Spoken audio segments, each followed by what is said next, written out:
You're either all on YouTube or you're all somewhere else. In reality, it's not like that.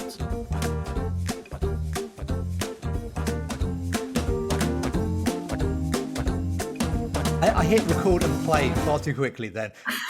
Anyway, welcome to another episode of the Kids Media Club podcast. I'm Andy Williams.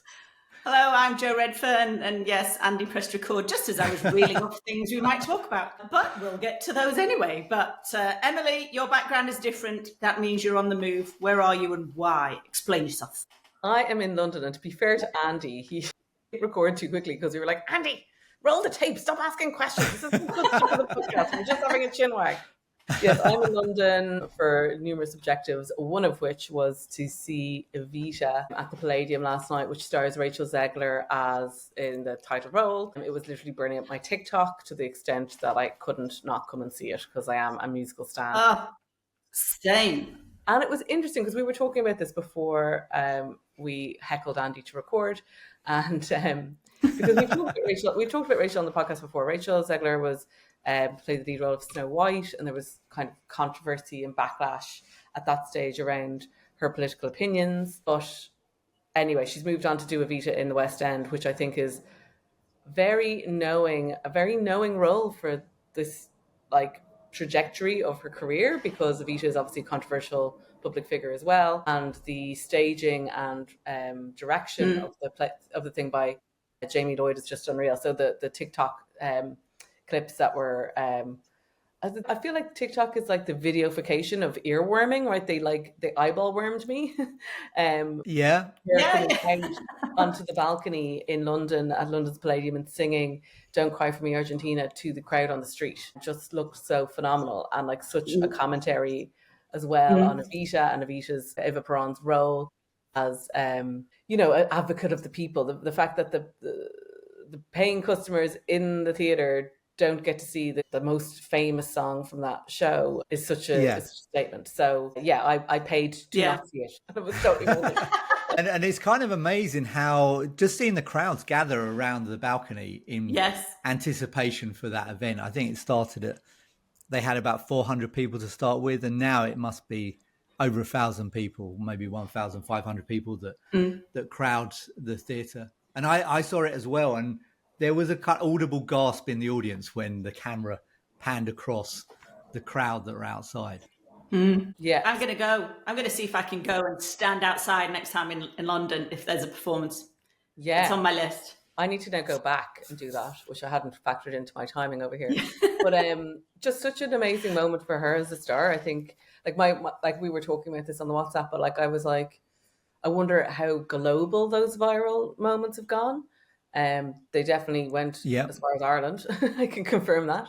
But it's such, I think there was questions that, at the time of Snow White of like, was she jeopardizing her career and was this going to be an issue? And it feels like, she's this role is very much an emancipation from any of that. It's such a statement. Yeah, totally. And it's sorry, go, Jo. No, I was going to tee you up, Andy, for something you said as we said, hit record. We need to get this on tape. Well, my question was, is Rachel Zegler a good example of somebody that has a creator mindset? I think she is, and I think we're seeing, and we've talked about it before, not just a creator mindset as a performer herself, and it's an evolution of those kind of Disney Channel stars that came up through, but it's the audience looking at her as through a creator lens also, because what that brings with it is the same. We've seen it with I Show Speed. We've seen it with Mr. Beast. Sometimes they screw up. Jake Paul and Logan Paul, famous for it. Does it hurt them in the long run? It might with a certain cohort, usually the grown-ups. Are younger fans more forgiving? And I think that's probably one of the reasons that clearly this role was on the horizon as she came through Snow White, but now people will look at this and they will judge her on this. And actually, that's done now. Let's give her a break. And she's smashing it out. I wonder if we should have been available for this if Snow White had been a big success, because I think that's a good point. Yeah, I think in some ways it was an opportunity for Angela Weber and and just the whole team behind Evita, because possibly her agent had an inkling that Snow White wasn't going to open to expectations.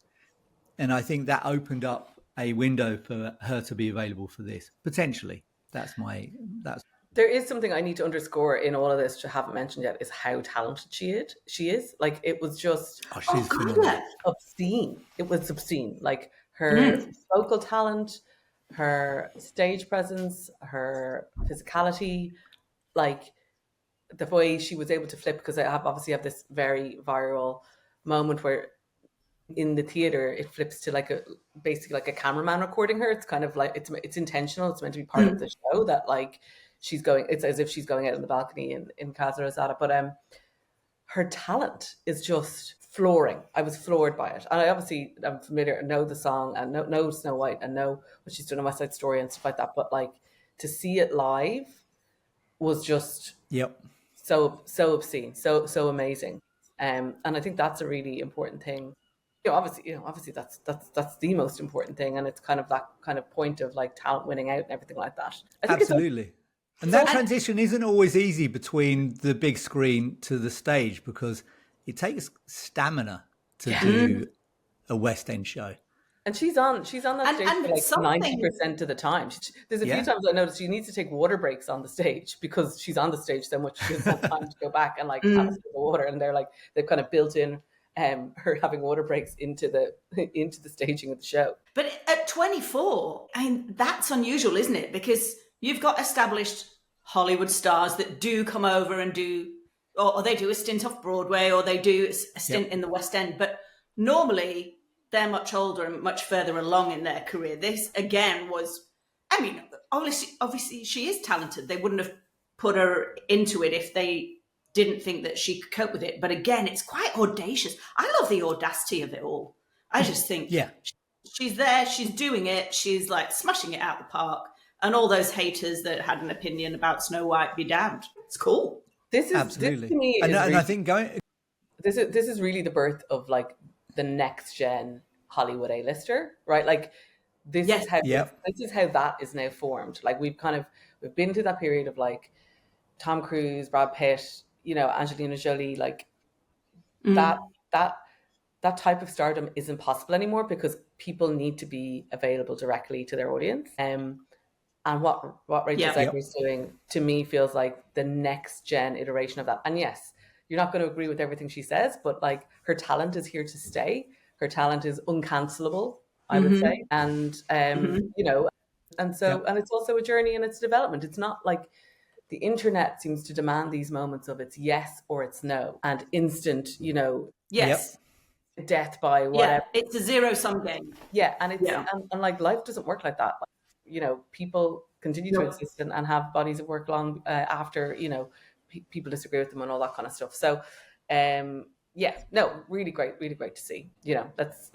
We should put a picture in. And just one. Yeah, absolutely. I mean, I think one of the other things that struck me, going back to something that Joe was saying about the fact that she's made mistakes or she's kind of got into trouble and the audience don't dislike her for it. They kind of respect and love her even more. She's got such a fantastic rapport with her fan base. And I think that they really appreciate this idea that, she's failed in public. She's dusted herself off. She's got, she's had another run on it. She's so phenomenal in this. And it just takes such a mix of talent. You've got to be incredibly talented. She's got incredible confidence to be able to just go out there on the stage and own that balcony scene to crowds that hadn't paid to see her.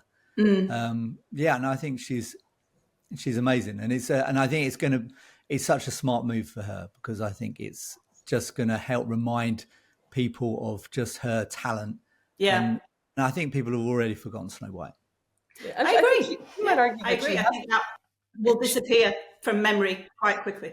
But you think she might argue that she didn't fail? She had her opinion. She stuck by it. Maybe it was controversial. People didn't like it. Snow White obviously had some problems as well. But listen, moving on.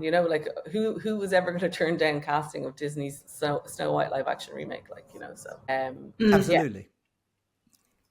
So getting back to kids media world, what else is going down? What else do we have on the list? Oh, honorable mention for K-pop Demon Hunters. We talked about it last week in our hangout last week. It's increasing its audience.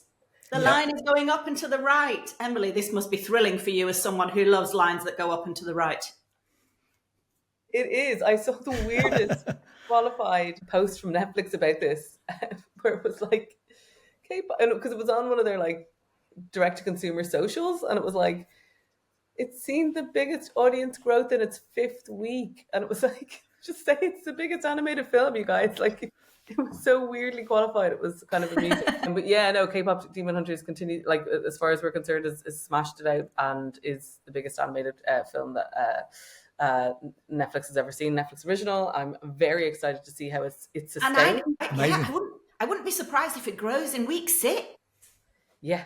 Well, it feels to me like what we saw with Encanto. So the numbers that we had for Encanto back then, they're US Nielsen numbers. By the way, US Nielsen, just the first week of K-pop just hit last week, because Nielsen's about a month later, about 5 weeks later. So I'm really interested to see how those come through. But Encanto had that consistency and like kind of nearly like a TV series type of line where it would go kind of wobble up and down depending on the week, as opposed to what you tend to see with movies, a big watch at the start and then, you know, it trails off. It's usually a big, massive peak. So, it's a really different type of performance for K-pop. So, yeah, excited. Interesting. I think that combination of music and animation, if it works, there's a lot of reviewability about it, that people go back to that movie and then watch it time and time again. And you can see that with Encanto, and I think you can see that with K-pop Demon I would say it's music and family, I would say, as opposed to specifically animation. Yeah. I would argue you'd say the same thing with High School Musical back in the day. It's just family-friendly, excellent music is just a recipe for hyper engagement when you get it right. Yeah. And how does the movie compare to, in terms of how it's doing on Netflix, how does that compare to live action movies? Is it starting to get up there with the best performing live action movies on Netflix, or it will compound into that for sure? I mean, Netflix published their What We Watched engagement report, which I'm now working on furtively to output into something helpful. A live action movie that never gets shouted out, that remains one of the top Netflix movies ever, is We Can Be Heroes. Which is a kids spy. It was by Robert Rodriguez, the guy who did Spy Kids, and it launched Christmas 2020, I want to say, and continues to do have just such consistent audiences returning to it, even though it's, you know, a number of years old now. And I think that's tracking that within the kids sector is going to be something really interesting, that, you know, the staying power of some of the kids movies versus like something that's big in a moment and then crashes out. Yep. You know, so I think that's going to be interesting. And We Can Be Heroes, I was reading about this recently. It is such a point that they went on to commission, I think, a Spy Kids film from Robert Rodriguez, and then which didn't do very well. But they're on Enola Holmes 3 at this stage, right? And Enola Holmes is a good film, right? But like, where's We Can Be Heroes 2 if it continues? Like, you know what I mean? It's such a persistent performer. Starred Pedro Pascal before he broke out as well, so it has Pedro Pascal before he was the hottest property as he is right now. The music for K-pop Demon Hunters has really got to be helping sustain. I mean, it's 100 million streams, I think I saw on Spotify. The songs, I permanently am hearing the songs, even spin-off content. And again, this is when it starts, you know, on TikTok. I'm not ashamed to say, actually, I'm proud to say that I watch lots of soap making videos. That's my audio visual kind of chill out stuff on TikTok. They're even making Huntrix soaps and K-pop Demon Hunter soaps, the soap makers on TikTok. You know, it's got into the culture when it starts showing up in your, you know, soap making videos. Right, Joe. Okay. And Roblox. I'll take that from you. And Roblox as well. I mean, it's probably not got as many fan-made experiences on Roblox as I would have expected. I think I'm going to keep monitoring it. We're up to about 30 now, but there's probably 4, I would say, of different versions that have got a decent level of concurrency and they're sustaining. You've got a role play, you've got an obby, you've got to escape the K-pop demon hunters killers. You've always got one of those on Roblox. Yeah.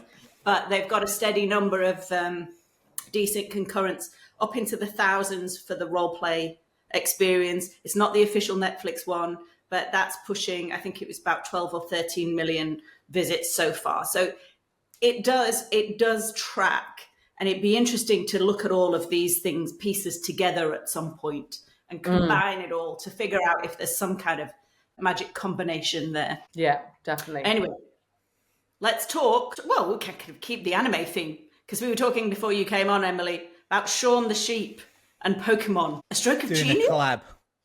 I love it. I think it's great. I think Pokemon is one of the most enduring brands out there. I think, its ability to appeal to multiple age groups. It's so established. It's so positive. Like, I think there's loads about it. I think Pokemon could go to a lot of places. Obviously, they need to be very intentional about where they do go, and I think that's smart. But collabing with someone like Aardman, why not? I mean, I think it can bring a different element to it. I mean, maybe that's the one thing Pokemon could maybe suffer from, is just too much uniformity, where and finding the right way to express the brand in new ways, I think is super interesting. What do you guys think? Yeah, I think it's an interesting move. And it kind of reminds me a bit of when you see brands suddenly have Lego figures of those brands, that seeing something move into the world of stop motion, it's such an identifiable style that it's really interesting to see a brand that you don't associate with stop motion exist within that world. So it's intriguing. I'm kind of curious to see what they do with it. Yeah. And I think it's long awaited in terms of Shaun the Sheep as well. I mean, it is iconic. Of course it is. But it is, for me, even though it's enduring in terms of how recognizable it is, it does feel, that style of animation does feel of an era now. However, as soon as you put, there was a little clip posted on YouTube yesterday, you put the anime style eyes on a Shaun the Sheep character, immediately it felt fresh. I'm in. This is the kind of stop motion that I want to see. So the only downside, given how labor intensive it is it says it's not due for broadcast until 2027, which is kind of like, oh, this is exciting. Okay, I'll just go away and wait for a couple of years. Absolutely. And isn't that a real reminder of just the different timelines that people operate on? That we're so used to now, this social media world where people just immediately post and reiterate. Yeah. Then to wrap our heads around, this is great, I can't wait to see it. And then it's see you in 2 years. Bloody animation. Yeah, I'm really not that picky. Yes. But yeah, I'm looking forward to see how it turns out, because I think it could be brilliant. Yeah. It reminded me a little bit, looking at it, of Minecraft. I don't know, that kind of mixed media look that they had in the teaser. And I think exciting for Aardman potentially to be introduced to the massive audience that Pokemon has available. So that's an interesting opportunity for them as well, I think. Yeah. And what about, so onto slightly more serious matters, but we had Ofcom release some guidelines, a report, a call for legislation this week. Yeah. Looking at how public service media should be interacting with platforms like YouTube. I thought it was interesting. Saw a few hot takes. What did you think? Have you read it? Yeah, I was reading it. I've kind of gleaned the gist of it from, yeah. What were your thoughts on it, Emily? Right. Where do I start? I think public service media, public service broadcasters represent a major light of hope in the content making industry right now in terms of that funding. I'm not saying they always get it right, but I think that commitment of public service to genres, specifically like kids, specifically like news, is so important and such an opportunity right now. I would say to any producer, that's pitching public service, like, at least, you're pitching into a system that will probably see 1 or 2 seasons of your, 2 or 3 seasons of your show, usually, if it's successful. Whereas if you're pitching into any other global streamer, plan for 1 season. So I think they represent a massive opportunity there. The problem with public service is it's like an oxymoron. Is in today's global environment, to have success, you need to be taking your shots globally, not locally. And this is kind of the vicious circle that public service keeps on getting smacked with. It's kind of like a short circuit in the system, because to make big shots on YouTube, at least currently, you need to be making global shots, and the local, really specific local remit. And I understand why it's specific, and I understand obviously the funding structure of it and everything like that. That's why a broadcaster needs to service a UK audience. But when you have that mindset, you are automatically handicapping yourself in terms of the broader global shot. So that's kind of suppliers as well. Too. That's kind of the catch-22 about it. Whether this Ofcom report paves the way for UK public service broadcasters to take global shots, that could be very exciting. That could work really well. But it comes with this, as I said, fundamental catch-22 in the situation. So that's my take. Yeah, I agree. I think for me, just to build on that, there is still, and I'm sorry, but I heard it at CMC, there is still this approach to treating platforms like YouTube as a threat, rather than treating them like an opportunity and a language that they need to start learning to speak fluently in order to engage UK kids. Even UK kids are all over YouTube, and they would like to see UK content. But it's, this again comes back to, you can't legislate your way into relevance. Yes, you can. Legislation is part of it, but there's also a competency thing, and there's also a visibility thing at play here. And it feels like until they sort out that internal competency and the internal policy, we'll still be talking about this in 12 months' time. We'll still be lamenting it. I'll still be hearing at CMC from producers who have got shows on Milkshake, who've got shows on Sky Kids, who've got shows on the BBC, who are saying it's actually bad business for us. It stops us being able to successfully run a business. So it just needs root and branch change. Sorry, I'm on my soapbox. No, I get that. I mean, my thought on it is that I feel like our approach to YouTube and traditional broadcast, I always feel like it kind of lacks complete nuance. It's kind of, you get the position where YouTube is a threat and it's a very defensive position. How do we create a moat around our content? And then you sometimes get the other argument that says like everyone should have everything on YouTube. And I feel like there's absolutely a strategic utility to YouTube for traditional broadcasters, but I don't necessarily feel like they should go all in with all of their content. I get the idea that I think YouTube ultimately is a place that's a fantastic marketing tool. I think at the moment for kids content, it doesn't provide a substantial revenue source. So I think people should approach it as a way to discover an audience, but potentially to get that audience to then move somewhere else. And that is tricky. This is a strange comparison, but I was walking around Soho the other day in between meetings, and I walked down Darby Street, and there was an enormous queue that stretched all of the way across around the corner to Wardour Street, all the way down almost to Oxford Street. And I asked somebody in the queue what it was for, and they said it was for a R&B band called Salt. And I'd never heard of them. Loads of people, I put on LinkedIn about them. Loads of people had heard of them. So I just kind of exposed myself as being completely uncool. Okay, boomer.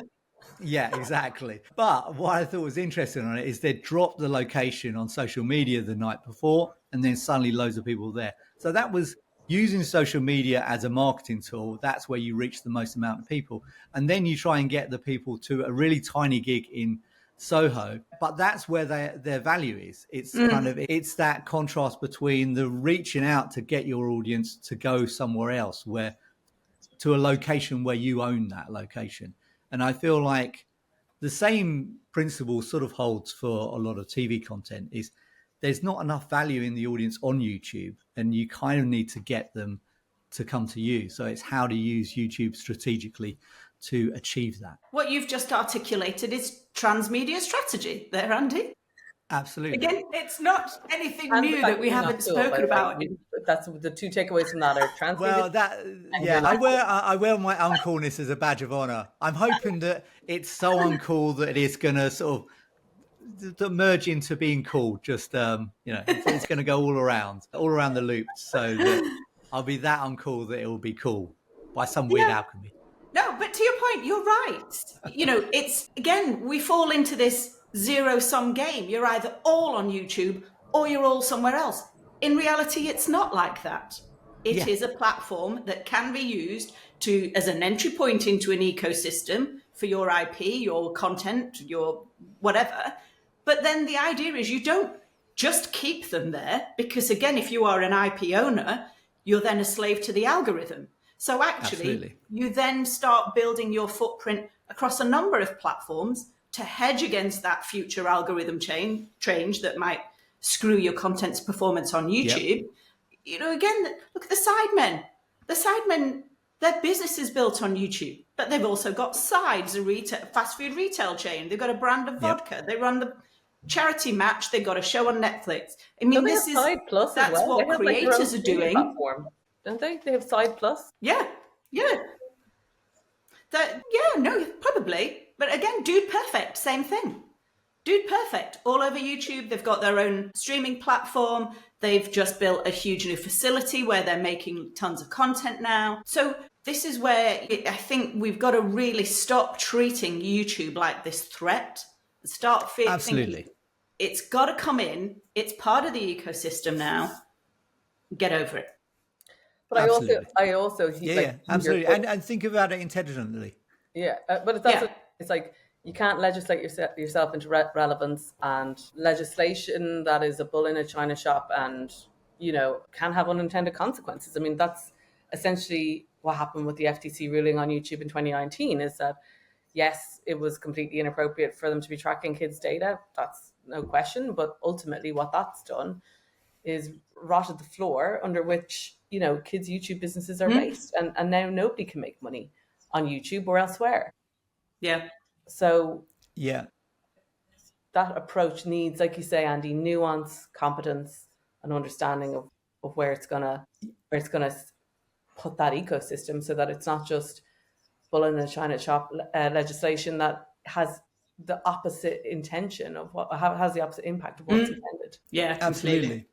Yeah, I mean, it goes back to what Greg was saying from Animage the other way, and I found that really illuminating, because he kind of expressed the fact that the kids market just isn't quite big enough for YouTube to create a bespoke marketing and advertising approach for. So ultimately, it's in a bit of a catch-22 situation within the kind of the regulatory context that exists. Yeah. And you've only got to look at the way that Vishal, I forget his surname, from YouTube in the UK, has a dual remit. Now, they don't even have a kids person in the UK. They've got someone who has dual remit with healthcare creators. So you can see the signs are there that even YouTube as a platform don't see enough upside. So again, I think we need to look at that regulatory framework. It still needs to protect kids. Nobody's saying that they shouldn't be protected. But if that same framework is such a disincentive that nobody is going to invest in making it, then ultimately it shoots everybody in the foot. So one for another podcast. Yeah, I mean, just one final point on that. It absolutely does. And one of the things that I think people don't really fully appreciate is that when there isn't an incentive for people to make good kids content on YouTube, kids don't watch kids content on YouTube. They watch other content on YouTube that isn't designed for them. Exactly. So it almost pushes them away, which is the antithesis of what the original intention was. Absolutely. So what else did we have to discuss? The only other thing that popped up in my head this week, well, it popped into my head after reading it on a newsletter, was Bluey. They're extending Bluey into a lifestyle kind of teen and adult range, which I thought was interesting because it brought to mind something that I've thought about over the years in terms of how soon you can extend an IP. You got Winnie the Pooh. We spoke about Pokémon earlier. They can extend. They have elastic sides. When you've reached that critical mass where there's such recognition and affinity that you can take it in slightly different directions, but actually knowing when that is is an art form. So my question to you was, is it maybe a bit too early to go down that route?